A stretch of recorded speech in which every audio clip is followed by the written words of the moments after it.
Awesome. Well, welcome. We're going to go ahead and get started. And as we enter this conversation, I will quickly introduce myself, as most of you who have been a part of these equity conversations over the past couple of months may not know who I am. I'm Shaunie Grigsby, the Programs Manager for YWCA St.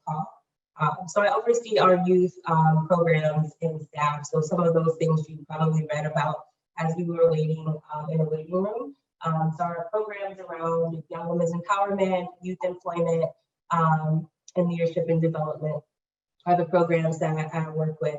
And today we are fortunate enough to be joined by three of those lovely participants from our Young Women's Initiative Cabinet, who will lead a conversation and panel discussion around racism in education.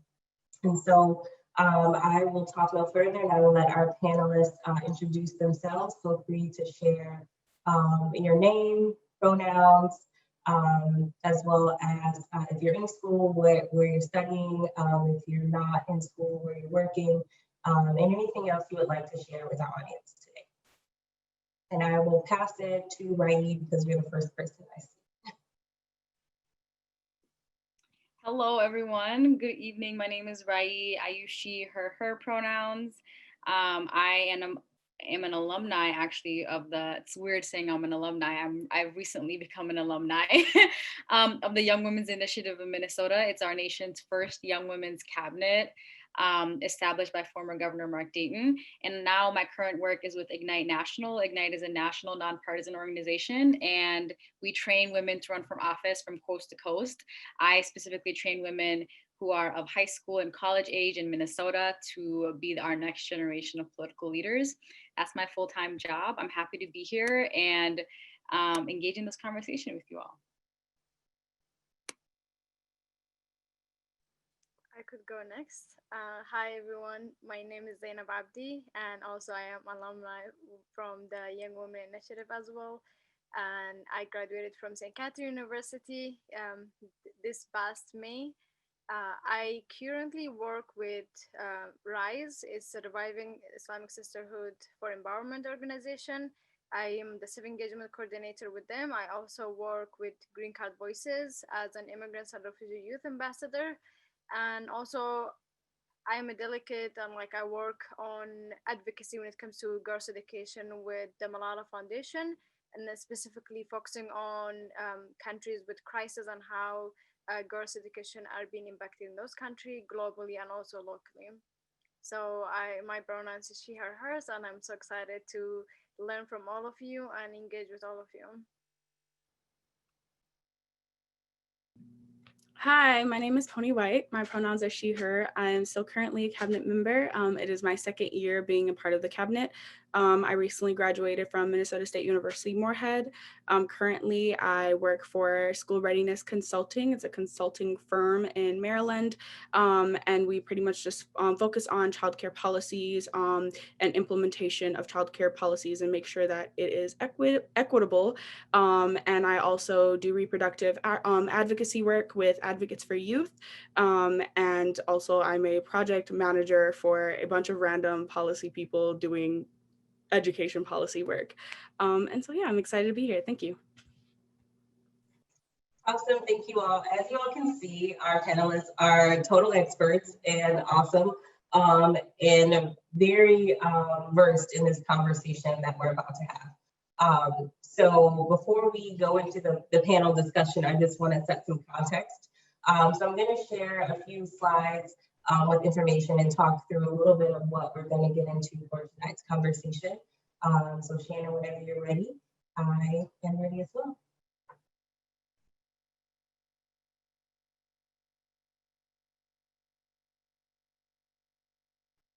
Awesome.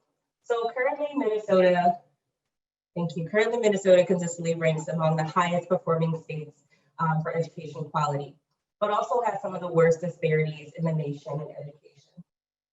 Shannon, can you click the next slide for me? Yeah, thank you. And we can also go to the next slide. A recent report has shown that there's wide and deep persistent racial disparities in graduation rates, standardized testing, as well as college readiness indicators between white students and students of color, and also found that disparities span all parts of the state and all types of schools. So private, public, charter, these statistics are still pretty vast across our state. Next slide, please, Shannon. And so I'm sure you're probably wondering how we got here. Next slide. So as you all know or may have known, segregation is a legacy of U.S. chattel slavery here in the United States, which was accompanied by the Jim Crow laws and limited rights and access for Black Americans here.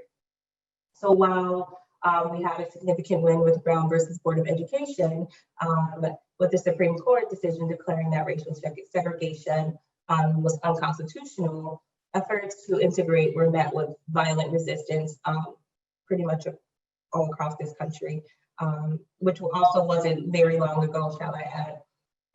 Next slide, please.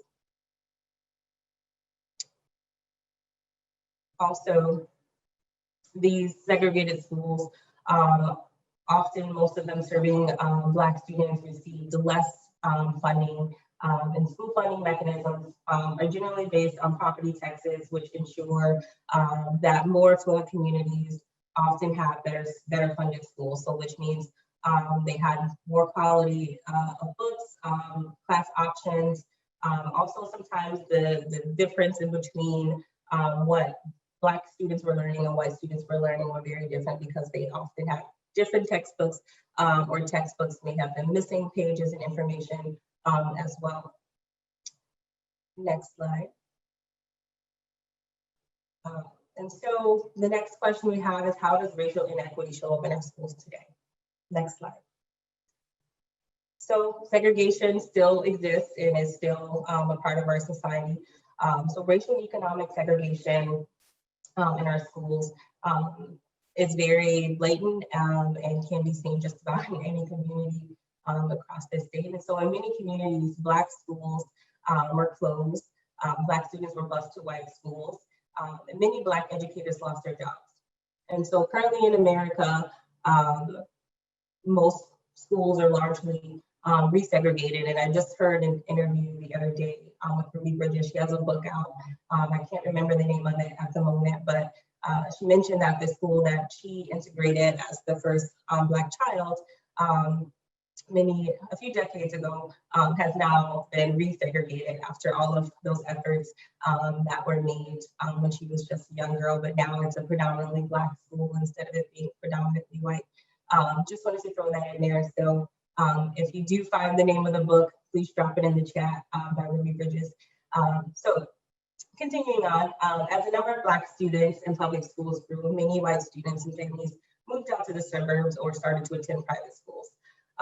So in addition to that, school districts often are segregated by income, and then this nexus of racial and economic segregation has really exacerbated the issue of educational gaps between rich and poor students, as well as white students and students of color.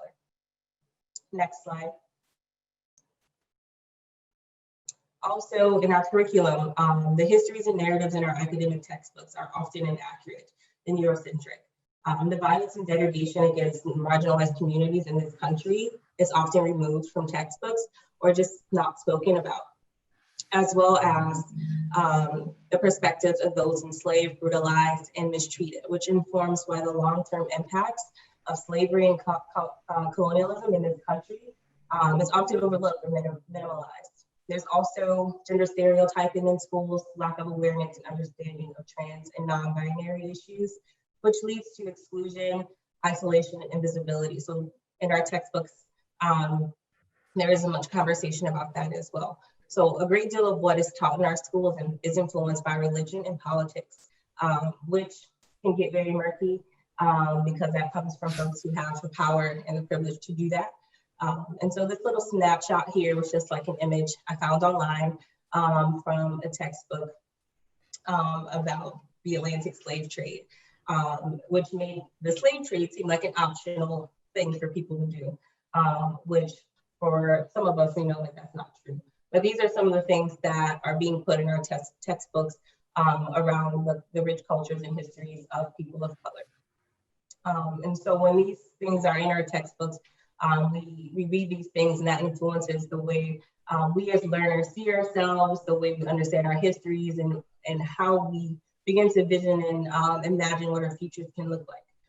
And so I think it's important to take that into consideration in this conversation. Next slide.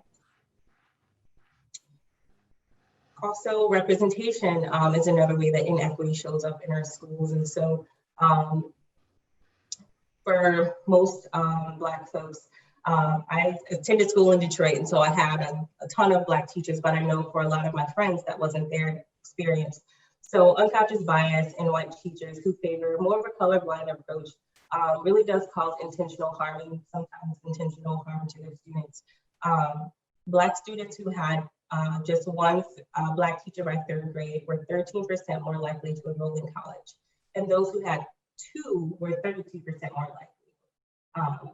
And so I just want to add that Black teachers are also underrepresented in schools. And there has been policies brought forward in this state to increase teachers of color in our schools, which seemingly just does not make the mark every year. So keep your eye on that this year as we are in our legislative session as well.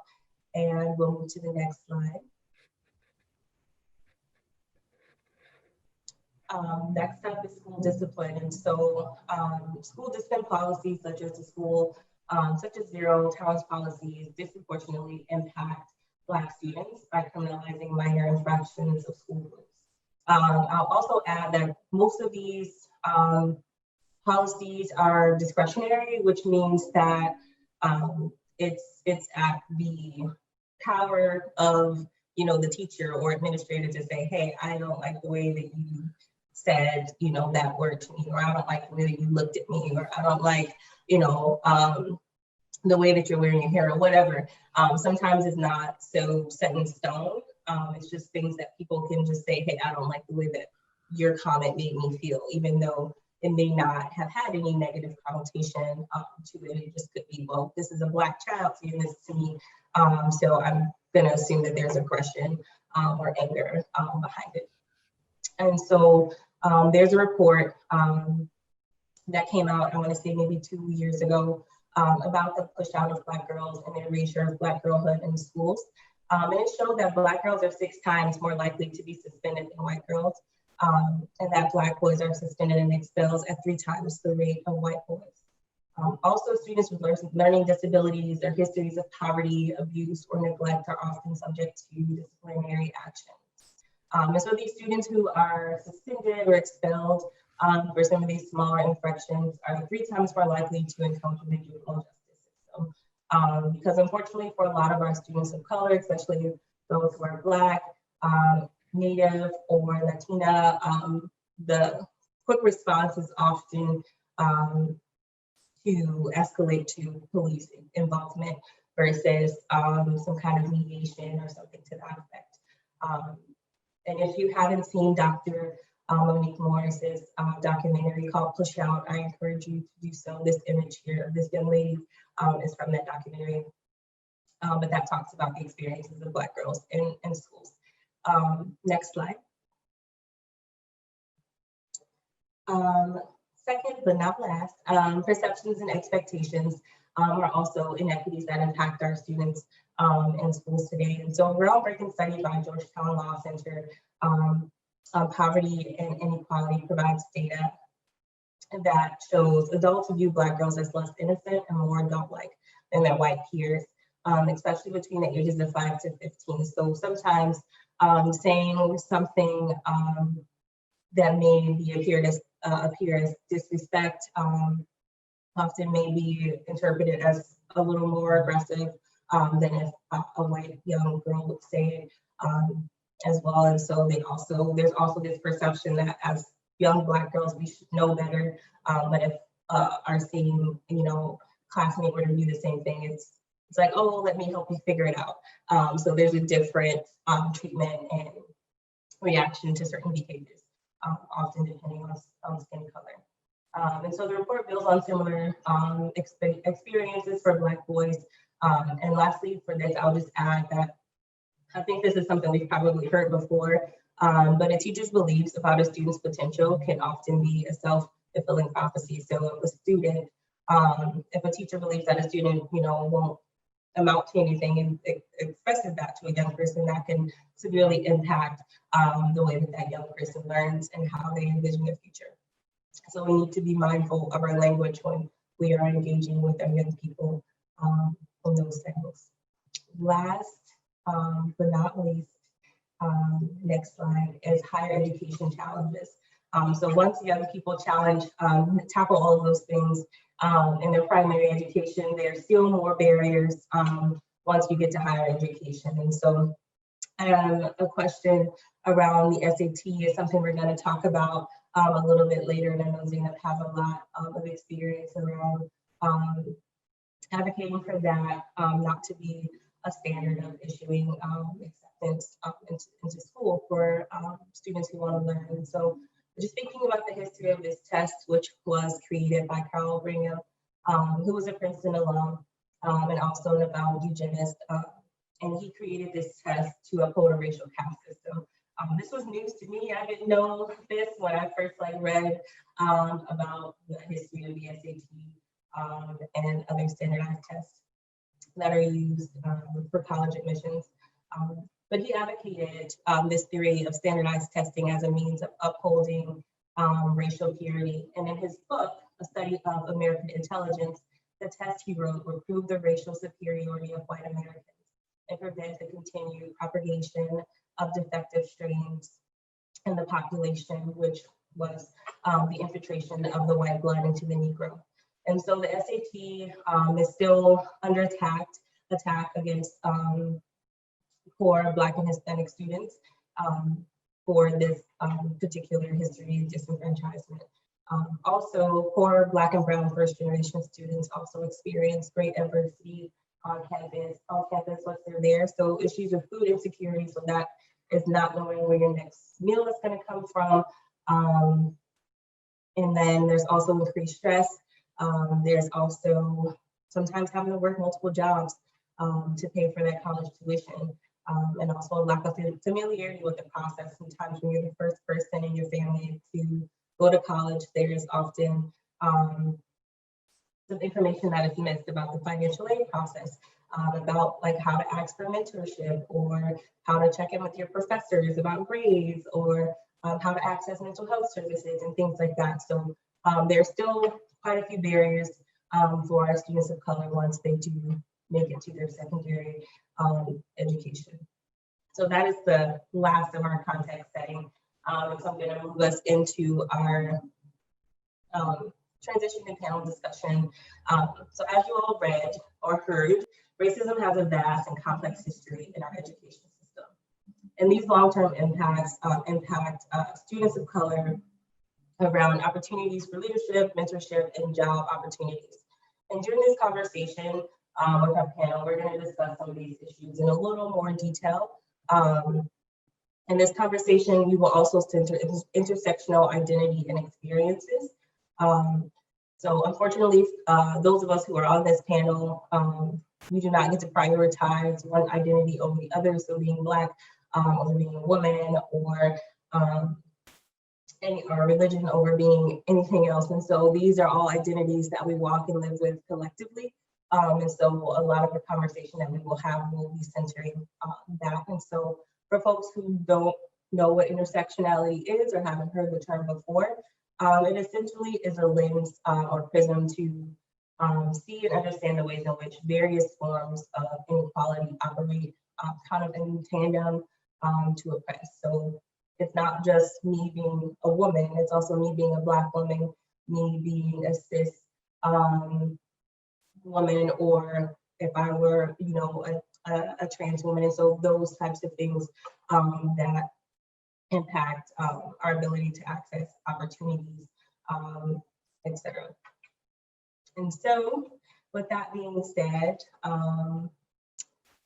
I'm going to move this into our panel discussion because we don't have a whole lot of time to chat with these folks this evening. So we can, as far as who will answer first, panelists, you guys, I'll leave that to you all. Feel free to pop in and then popcorn it to anyone who hasn't responded that would like to.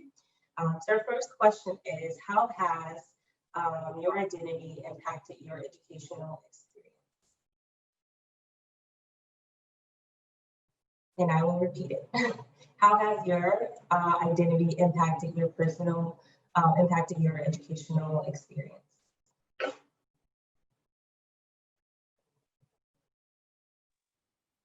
Okay, I could go, but I'm trying to test. Can you hear me better right now? Okay, because I had the headphones and there was like an issue of hearing me. So again, my name is Zaynab, and thank you, like Shaunie, for doing this amazing presentation and like laying down of like the issue and the systematic problem and how like to understand exactly how racism has to do like with making those barriers in the education system. So I identify myself as a Muslim immigrant, Black woman from the Middle East. So having all those like identities, as beautiful as they are, also it could be challenging and closing doors as I'm going into my life and my um, education system and all these things. So I came to US in 2014 because of the war that had been in Yemen and the revolution. So we had to skip and come here. And during that time, I was like, I was like a smart student back home, and I want to continue my education when I came here. And that's what I did. I started high school all over again and took all those education system, and then it, I saw how it was hard to navigate spaces being an immigrant, and English is not our first language. That was one of the important things that I not only learned but also saw it when it came to applying for colleges, understanding what major is, what like FAFSA is, and all those things that and being also first generation could be also harder because you don't have someone there to tell you this is the best things for you, this is the best things to apply for.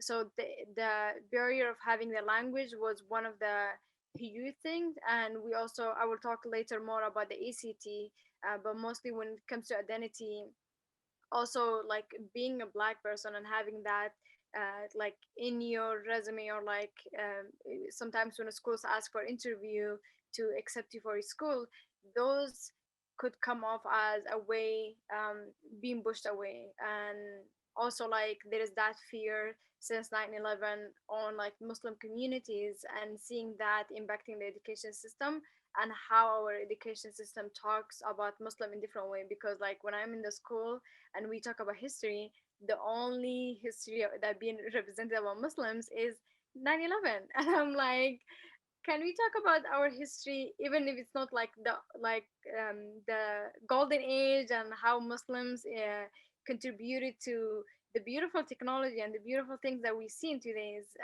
or like talking about like Black Muslims when it comes to Muhammad Ali and Malcolm X. So like it was so interesting to see that the education system only view Muslim after 9/11, and that's the only image that comes off when it comes to like Islam in the education system. And I'm wondering, if we are teaching in the history about 9/11, why we don't teach about other like history of Muslims, because this is promoting that fear. When do you see high schoolers or middle schoolers learning about this, then interacting with Muslims, what the impact, what's the like image that they would have on them, like on Muslims in their classrooms and in their society as well. So that's one of the two experiences that I'm sharing, and I will let my amazing friends to speak more on like the racial part of it. Thanks for sharing, Zainab, and thank you, Shaunie, for inviting me and for your presentation that laid it out so flawlessly. I do just want to say, like, my main reaction to like all of the things that you presented is that the problem isn't being Black. It isn't my identity. It isn't being woman. It isn't, it isn't any of my identities, but it's actually the structures and the systems. And I like when I talk about racism in education, it's important to place the onus on systems of educating instead of on the people, on children, on college students. So I thought that was such a beautiful framing. And, you know, just to share a little bit of my story, I was born and raised in the US, but my parents are immigrants from Ethiopia, and they actually arrived here by way of the diversity visa just 4 months before giving birth to me. So I like to think, like, you know, English is my first language, but so is Amharic. And like, I grew up in ELL classes. I grew up in St. Paul, and then I moved to a predominantly white suburban neighborhood called Cottage Grove. I don't know if there's any Minnesota natives here. So I'm just like 20-25 minutes out of St. Paul. But I think this is mainly the place that I grew up. Like I've been here ever since second grade. And I'm not gonna, like, I'm gonna be very honest, growing up here was very hard. I was one of the, yes, it is in the cut. I was literally in my fifth grade classroom, I was one of 2 Black students. I was the only Black girl, but one of 2 Black students. My neighborhood is majority white.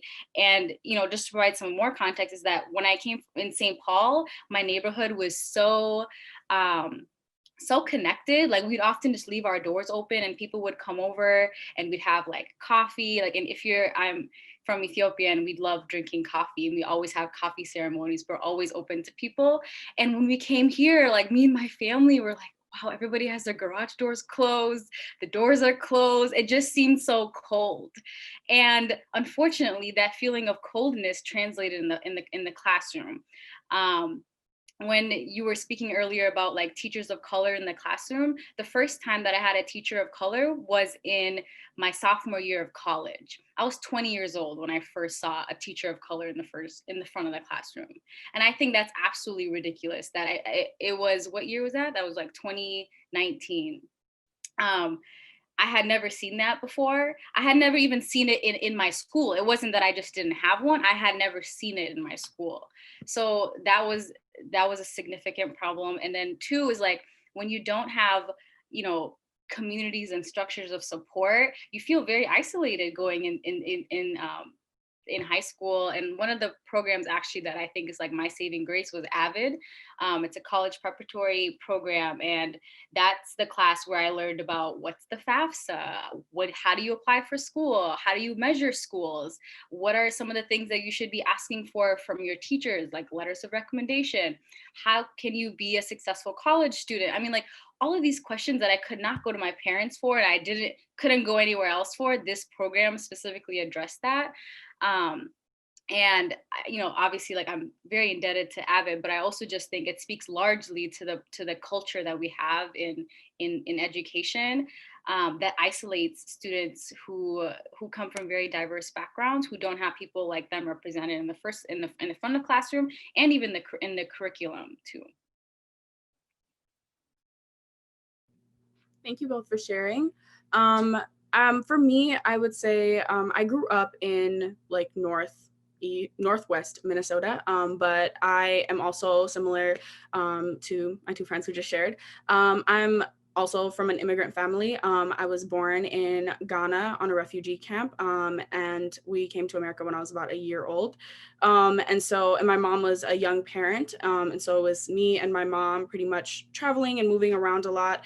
And then we moved to Minnesota when I was about 5 years old, and my mom ended up getting married. And when we first moved to Minnesota, I lived in Brooklyn Park. And so living in like a diverse community, I felt very much at home, and I didn't like, my life wasn't very disrupted until we kind of started moving more into like suburb areas. And like, when you ask my mom, it's kind of that immigrant thing of like, I want my kids to have better. I want them to have better. I want my daughter to have more opportunities. But I also came from a working class family, right? So like, that's a part of like the intersectionality that we're talking about.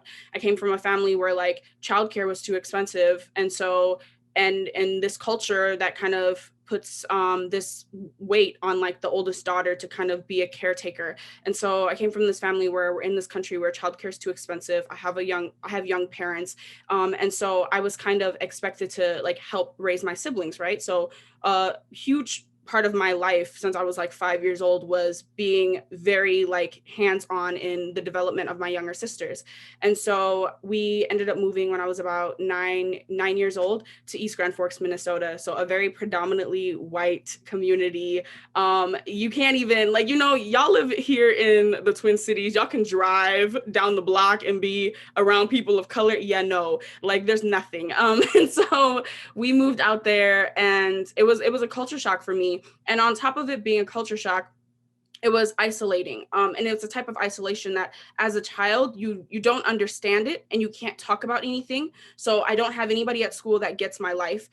Teachers don't understand why like my siblings come to everything with me. My siblings, everyone in my town knew like if I had and I was a very ambitious kid. I was in art, I was in theater, I was in volleyball. I was always doing things, and like my parents would always be like, "You could do what you want, but you better watch your siblings." So I was like, I could make it work. So I was a kid that would show up with like a 7-year-old holding my hand and like a 1-year-old in my arms, and like I'm like, "Sit right here, you guys. Don't move. I'm gonna just act for a little bit and come back." And so my whole life was kind of wrapped around that. And then on top of that, I realized just this summer, like all throughout high school and middle school and elementary school, I would get good grades and I would win these awards. And people didn't know behind the scenes, like my parents are working all day and they come home at night and they say hey to me and they say you better get your homework done, and that's it. Like we're not having support, we're not having our parents be able to dedicate themselves to us because our parents are trying to provide for us. And so we're surviving by ourselves.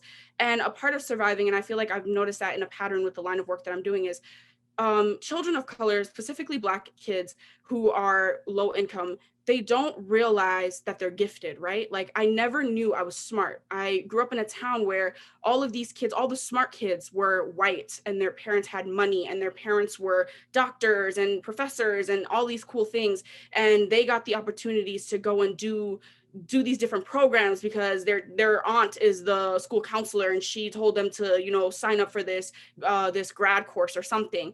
So I lived my life never realizing like I was smart. I just knew I was good at surviving. For me it was like, okay, like I can juggle having a job, I can juggle taking care of my siblings, and I can turn my assignment home in time. That's survival.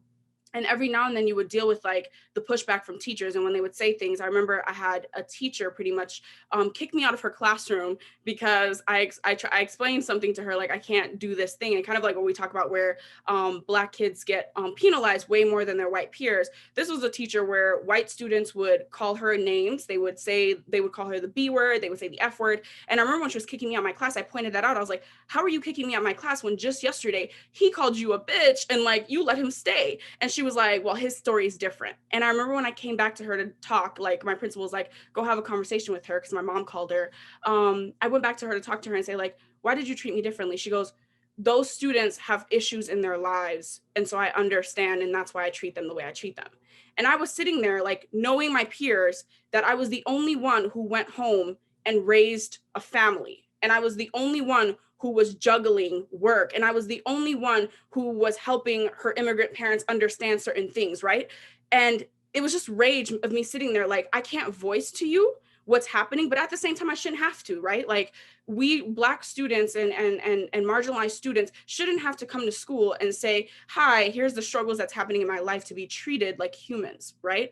And so I think for me, it was constantly that understanding of like just going through the motions and mainly trying to do things to make my mother proud, because like I said, her whole existence was always like, I'm gonna make sure my kids get to go to school, because she came from a country that was in the middle of a civil war and her education was entirely disrupted. And so for me, all of my life was more so of like, I'm going to college because my mom didn't get to go to college, and I'm working this job because I need to help my mom. And then when I got into college and I was getting, like people are saying like, well, you're great at this and you're great at that and you're great at that. It always kept coming to me as a shock. Like I was like, what, really? And then my third year of college, my dad was detained by ICE. And so that's another conflict when we talk about like your development as a student of color, right? Like I'm going to school with all these white kids who are not experiencing this. They don't know what this is. And I was like juggling work and school. And then I had to figure out, okay, how are we going to get my dad out of ICE custody? Because like we need him. And I didn't want to tell people. I didn't know how to communicate that with like my professors. And finally I cracked and I did communicate it with my professors. And some of them were just like, okay, like still didn't know how to deal with it, but they were like, all right, yeah, your life's falling apart. Just turn your assignments in when you can. So just this lack of care for like students of color and this lack of understanding of the disadvantages and the obstacles that are placed in front of us and how gifted we are at surviving. And also how just in general, not just surviving, but just in general, how wonderful we are. So yeah, so I think for me, that's my experience.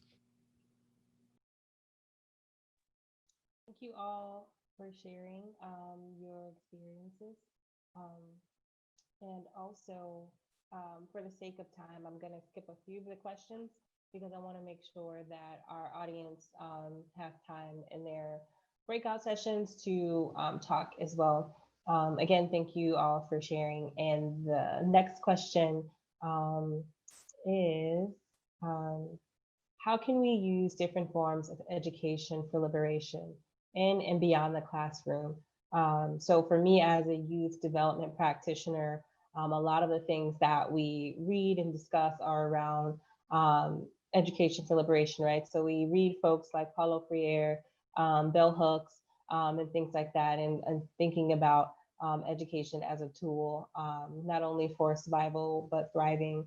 And so how do we create educational spaces that are both formal and informal educative spaces, right? So you can learn in the classroom. There's also learning that happens in community.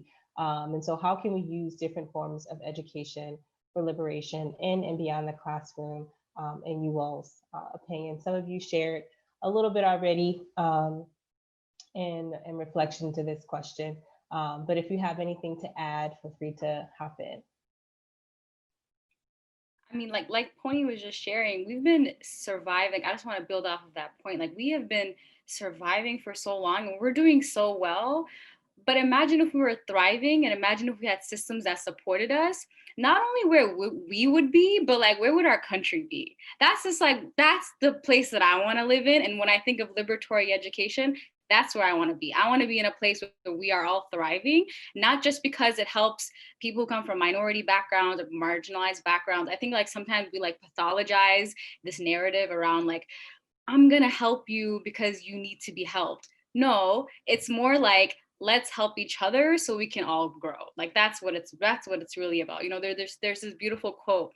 I'm forgetting the author, but it's by an indigenous activist who says, if you've come here to help me, you're wasting your time. But if you've come here because you believe that our liberation is tied together, then let us work together. And that's where I really, really hope that our education system reframes itself and transforms itself actually to get to a place where we view education as a tool for liberation and also as a tool of healing, a tool for justice. We have a lot of reframing to do when it comes to education. I don't work in the education space, but now like just taking a step back and looking at everything that I've been taught, especially in high school, I just can't believe that everything I learned in the classroom was just divorced from the social context in which I lived in. Like, it's actually just astonishing. I remember like, I have a younger brother that's 3 years younger than me. And I remember like, I would be like, are you all talking about like what's going on? And he's like, no, we keep that out of the classroom. And that's just quite honestly, I don't know when we're going to get to a point when we just say that doesn't make sense because it actually doesn't make sense to be talking about classroom material when there are students that are literally living trauma out as soon as they exit the doors. Like, how can they even focus? And you know that saying where people are like, leave what you, yes, it is Lila Watson. Thank you for putting that in the chat. But it's, you know, the saying where people are like, leave your baggage at the door before you come in. That's impossible in the world that we live in when people are literally worried about their families. Like Ponny was saying, when you're an immigrant and your ability to stay in the country is at risk while you are in the classroom, it doesn't make sense for me to ask people to do that and to say that. So I think what we should do is bring the baggage in the room and let's address it. That's what education is supposed to be for. Let's work together to understand the root causes of why all of the upheaval that's happening, and like how can we work together to build forward, because I don't think we're doing our anybody a favor by not doing this. So I think one, like we definitely need to reframe what the purpose of education is. And this is, I guess I was just talking about like high school, but when we get to higher education, I also just think it's like, is the point only just to get a career, or is it also to be a decent human being, to have compassion, to work for social change? When do these things also come into play? Because I think sometimes luckily I went to a liberal arts college that values, all like making sure that you're well-rounded, but like, that's a whole nother, that's a whole nother conversation. But like within the context of like four-year liberal arts, like, or a 4-year degree, I think it's important that we build character, we build citizenship and true like camaraderie among people, rather than a me attitude, which is really what a lot of higher education feels like. Everyone is chasing after the next internship, everyone's chasing after the next opportunity, and it doesn't really seem to be people working together towards collective change. We all live in the same world, and I think sometimes we don't all see ourselves as equally responsible for creating the conditions that we're going to live in, and also our future generations are going to live in. And then one more thing I did want to touch on, Shaunie, you've inspired me in this regard, but it's really investing in imagination and creativity, investing in the arts. Oftentimes, those are the programs to be cut out the first, and it's not by accident. It's not coincidental. It's because those are the tools that are to liberation. When people are allowed to imagine the conditions in which they want to live in, that's how change happens. There's this quote that I came by in one of the books I was reading, and it says, we couldn't have had the civil rights movement had it not been for the Harlem Renaissance. And I'm like, wow, like what a beautiful way to put it. Like if we had not seen the Harlem, if we had not seen the art of what freedom and liberation and justice could look like, it wouldn't have happened. So I think it's important to invest in arts, in creativity, in activism that shows up in art, in murals, and making sure that young people have access to the tools to be able to like, to just be without being like drowned out by everything else that they have to do. I would like. Go ahead. Oh, sorry. Oh, sorry, Wayne. Yeah, I would like to add to that of like understanding of how we could reimagine the classroom, and like that's like the beautiful thing about like when it comes to liberation, because it's always that I know better. Like when you see the teachers had been teaching the same system for this like 30-40 years and saying I know better, then understanding like, hey, we need to change this, we need to change the testing way, we need to change the opportunities, and like who we letting into those honor societies, who are we inviting for those like opportunities, who are we recommending, and like how are we evaluating our individual students. So in order to have the liberation, we need to find the issues, and we need to acknowledge those issues, because we are having that fight back from the higher education when it comes to understanding racism didn't end, and discrimination and inequality are still existed, and we need to acknowledge that in order to reach to liberation. I will say, and I might be rocking the boat here, but if you know me, you know I'm known to rock the boat. I wholeheartedly believe that white students, and then I will even throw in America as a whole, there's just a huge lack of education. And I say that because they're allowed to stay in their bubble, right? Like you even see that in colleges. You'll have college orgs create all of these wonderful events so you can learn about cultures, you can learn about diversity, and white students won't attend. And so why I bring that up is because like when we look at, let's say, childcare, when we look at who our childcare caretakers are, 80% of them are white. So you're putting, and I'm not sure exactly what the education rate is for teachers, but I'm betting all of my life savings that majority of teachers in the United States are also white. Majority of the people who get to decide things are white. those people are very uneducated, right? Like, I always kind of jokingly say that because I'm like, whenever I have a white man try to argue with me, it's the funniest thing in my life, because I'm like, I spent my entire life going to a school, living in a system that teach me about your history, that teach me about your mannerisms, that teach me about your culture, that teach me about your jokes, that teach me about your language, that teaches me about everything about you. So what are you arguing with me about? Because I know everything you're going to say, yet here I am, this immigrant person, this Black woman that comes from so much culture, so much history, so much knowledge, that literally created who you are, and you know nothing. You know absolutely nothing. And so I feel like, kind of like what Raie said in the beginning, of when we have conversations about structuring racism and education, we should focus on racism rather than focusing on like, oh, being Black is a problem. Same goes here. Like, if I'm going to talk about like, how are we going to change this? Black kids, like marginalized children, are learning street smarts and they're learning book smart. Okay, like they're learning about their culture, they're learning how to exist. And I know there was a question in here that might come up later, but even how to exist and how to survive authority figures in this country, how to handle law enforcement. When was the last time, that we saw like a huge group of white people posting about, I had the police talk with my child? Like, white people get to just kind of float and like get to kind of just exist in their bubbles. Whereas like communities of color are constantly being forced and pushed to change and fix and learn and learn and learn and learn and learn. And then we have this imposter syndrome, even when we're in the spaces that we should be in, and we're thinking, I don't know if I should be here. I don't know if what I'm saying is accurate. I don't know if what I'm saying is right. Yet here goes our white peers who just kind of are like, yeah, I'm pretty positive what I'm saying is right, even though it's like, no, it's not. So I guess when I think about this framing, right, like building off of what Raie said, like allowing art and creativity to guide us, but also allowing Black voices and like marginalized voices to guide us and guide our education, and allowing them to exist and be, because there's just so much intelligence from so many different layers. I have friends who will sit and talk to me about art, right? And like, on the surface, you're like, art is art. But then when they start talking about dimensions, you're like, that's math. And when they start talking about advertisement, you're like, okay, that's communication. Like, there's just so much like intelligence that we have in our communities and in our cultures, and that have been labeled for so long. We've been labeled as lesser than, and that's not accurate. That's not true.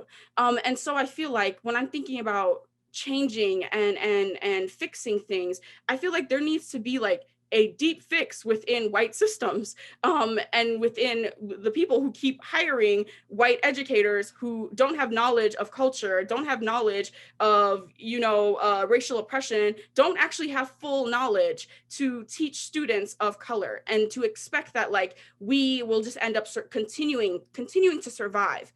Like, we should prevent that. So then we're not in this cycle of we're just surviving, but rather like we have educators who are being called out. We're having a system that's being fixed and changed. So therefore we get to thrive.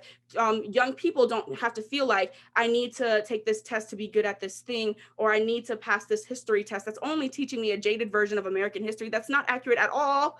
But like feeling like they can exist and they can bring their full selves into an education space. Awesome. Paul, I just want to say one thing. That is awesome. You are on fire. You guys are on fire. I feel your fuel. And I'm an African-American woman, and I'm a mother. I'm an older mother. I'm like your grandmother probably, but this is so awesome. But I want to say, take that fuel. You're on fire and you're brilliant. You're speaking truth to truth, but you have to take it to the people, like take it to the senators, put it on the table, push it through. You got to fight and push it through. And nobody gets in office unless they're behind the agenda. If you don't support this agenda, this is what we want. This is what we demand for our children. And we're not going to push you through. If you're there, you're not going to stay there. Thank you. Push it through. Push it through. Exactly, I can speak because I know both of them. That is exactly what we have dedicated ourselves to. That is we are in that line of work. That is what we do. Thank you so very much for speaking that and for supporting us and for being our building block also, because definitely the past generations have definitely set us up for this moment that we are in. So thank you so very much. Thank you so all much. of you. Yeah. Thank you, Ponny, Raie, Zaynab. We will have some time when we come back from the breakout rooms to share any other reflections. But I just wanted to pose this question before you move into your breakout rooms.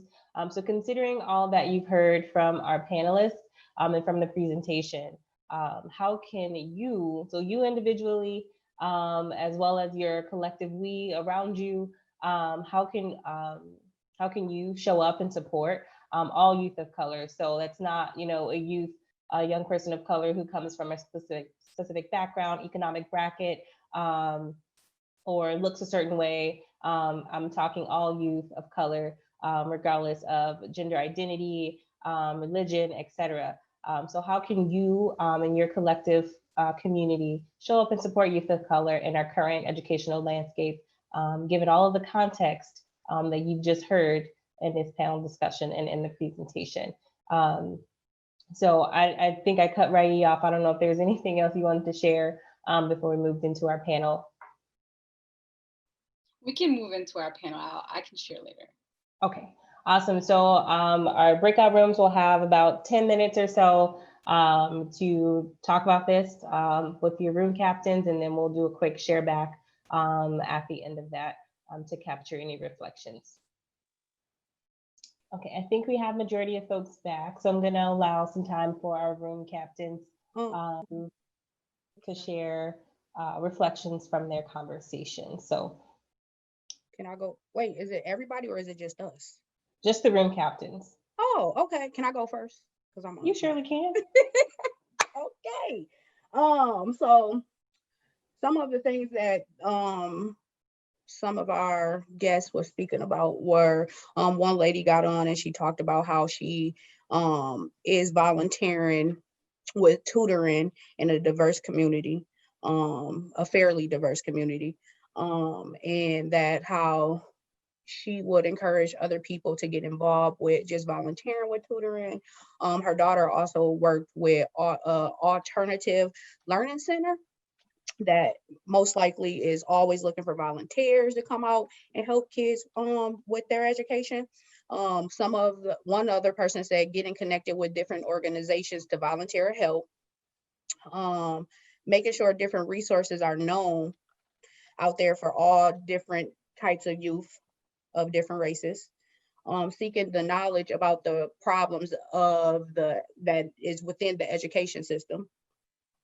One was, which was really good, he went into talking about how we need more people out there to fight for the education bills to be passed. That was really good. And then another person was talking about just educating themselves on the real history and putting it out there. Once you find out these different resources, or if you know about some history that the schools or different people don't put out there to our youth, just put it out there, whether it's via a community conversation like this or via social media. I can jump on. I was from group 1, and we had a lot of consensus in our group. We kind of said that we need to get beyond the issue of bit by bit and rethink the whole curriculum, starting with kindergarten and early childhood education, so that kids are experiencing diversity and celebration right from the beginning. Increase the number of preschools and early childhood education so there are affordable options for everyone, as well as having after-school programs that support communities. Ask communities of color what they need, include diverse voices and center solutions in community. Stop building on the existing system, but rethink, relook, revise. This is larger than the school system. And we must be collaborative in our approaches because our futures are tied together.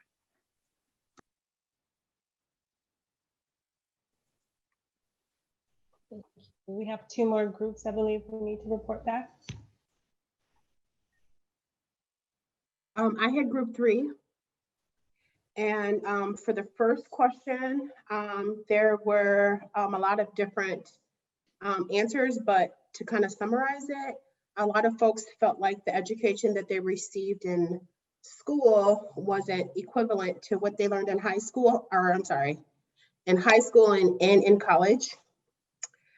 Someone mentioned that during high school, a lot of the views were European views. And then like for the second part of the question, or second question, it was mentioned that doing research together, exploring other avenues, someone mentioned incorporating what we've already learned and speaking up, voting for your school member or school board members.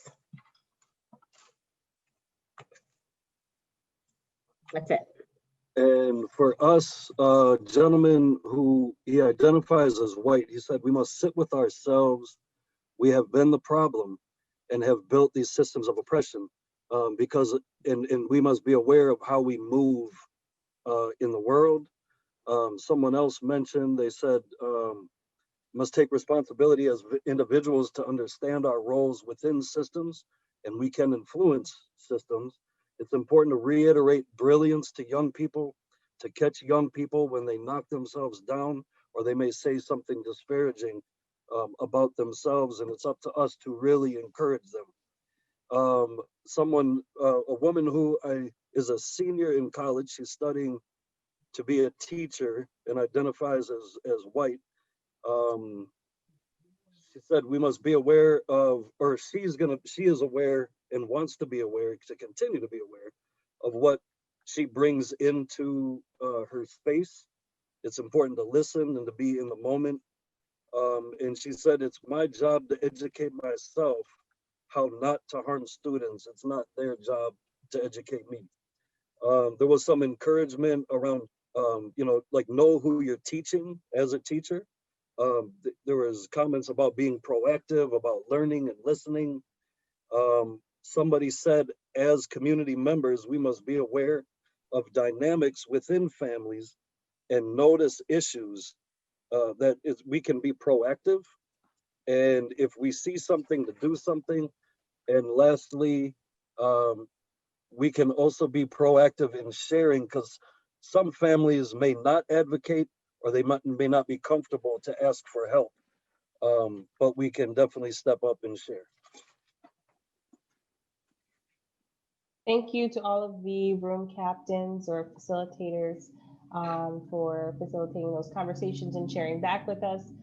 We only have about 5 more minutes. I'm hoping we can stay just a tad bit longer, maybe an additional 5 minutes after our end time, just so we have enough time for Q&A with our panelists. Also in the chat, I'm going to drop a take-home reflection question for everyone to think about. And that's around how the history you learned in school maybe has shaped or impacted your educational journey or your lived experience as it exists today. And so with that being said, the conversation doesn't have to end here. On Friday at 10 a.m., we will have a coffee chat from 10 to 10:30. I'll be there. And hopefully you all will be there as well and join me in continuing this conversation. But before we close out, I want to open the virtual floor to you all to ask any questions of our panelists, Ponny, Raie, or Zaynab. You can also post your questions in the chat as well.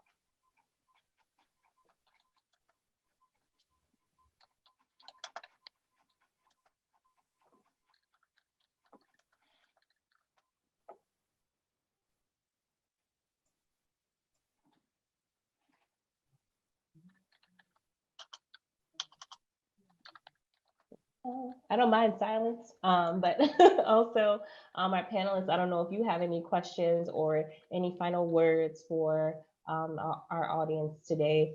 One of our questions were around what are you currently doing to decrease barriers and provide access for other young people who come from similar communities or backgrounds as you, that you might want to share and kind of do a shout out for the work that you're currently doing or orgs that you know about as well.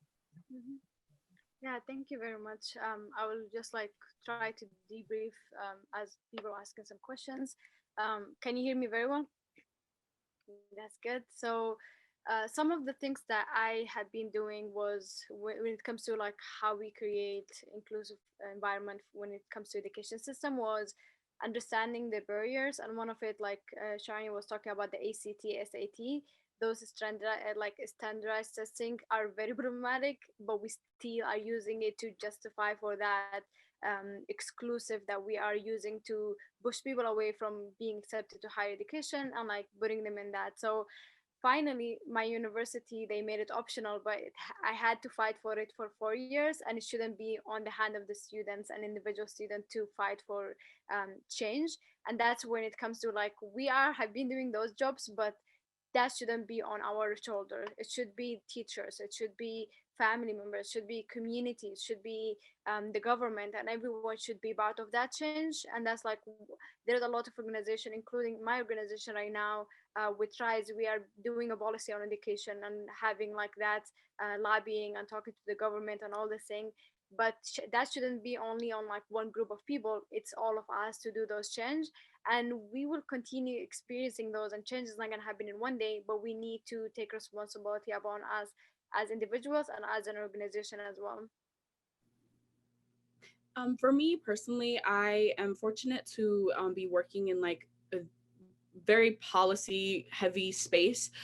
So most of the work I do is critiquing policies, critiquing past policies, and trying to reinvent new ones. And also like adding that I just think it's very important as as someone that comes from my background and with my story to kind of be in these spaces. Constantly we have these like share out of like who you are, tell your story. And like when I tell my story, people are like, oh wow. And I'm like, yeah, but like more of us should be here. You know, it shouldn't just be like the middle class, like white moms who got to go to fancy colleges and then they decided I'll do childcare because I'm a parent. But like we should all be in this space. We should all be having these conversations. So that's particularly what I get to do when we talk about education. I get to look at education bills and different things like that and say like, this isn't equitable and this language is very suggestive. And we know what happens when we have very suggestive language within a white supremacist frame. We end up having racism that's very passive, and white educators who say, well, I didn't know any better, or like, well, no one told me. And so being very specific with the language we use and being very specific and very intentional that we're helping Black students and immigrant students and marginalized students and queer students and everyone to have a good start. And as far as dealing with older young people, I work, like I shared earlier, I do reproductive advocacy work. And so that one is more, I think that one's more like working with my communities, building teams, helping organizers kind of refine their skills to kind of advocate for their community. So that is reaching out to people just like me and saying like, we are one, and like, how do we continue fighting for our communities? How do we continue helping each other directly and also on a policy side? And so that's kind of the work that I do to ensure the things that I preach about. Some final words that I'll leave you all with is that there's this beautiful quote by Congresswoman Ayanna Pressley who says, the people closest to the pain should be closest to the power. And I implore you all to like dig deep in that quote. Every single time I would listen to that quote and I read it out loud, it just like, it makes me like excited for what's to come, because I think that is really where the work of us as educators, activists, leaders is really transforming what power dynamics is and giving that right back to the people, because that's where it belongs. And then one more thing that I wanted to say, I work with Ignite, so I train young women to run for office because I think it's important to socialize young women from a young age that they can run for office, is that to the women of color in this room, if you are tired of looking at leadership that is not reflective of you and your communities, if you haven't already been asked, run for office. There is help out there. You are not alone. Reach out to me, and I can connect you with people, especially on the school board, local level. Like honestly, like right now, I'm like, forget the national level, but like locally, there's some really, really good work that we can do. Imagine if our school boards looked like people in this room, people who are actually motivated, recognize their individual responsibilities. And like, just imagine if like we had people on the school board and city council that believed in that. And that's possible. That's possible within our lifetimes. So if you haven't already been asked, this is your ask. And yeah, just and take that forth. Keep telling people in your circles. If you don't see the change being done, you are going to be the one to do it. Like people always say, if there isn't a book on what you want to read about, then you have to be the one to write it. And in this case, you have to be the one to step up and lead, because if other people won't lead, then damn it, we will. I'll snap to that. So thank you all for joining us this evening. I'm gonna pop Pony's connection to work. I didn't have a time to put in the link, but just copy and paste in your URL browsers and check out the phenomenal work that these young people are doing in their communities and for young people as well. And so again, if you have any questions, feel free to pop in on Friday. There was a link in the chat for the coffee follow-up conversation this Friday. And I hope to see you all there. And again, thank you to our wonderful panelists and YWCA staff and community for joining us this evening. I hope you have a great Wednesday evening. Bye.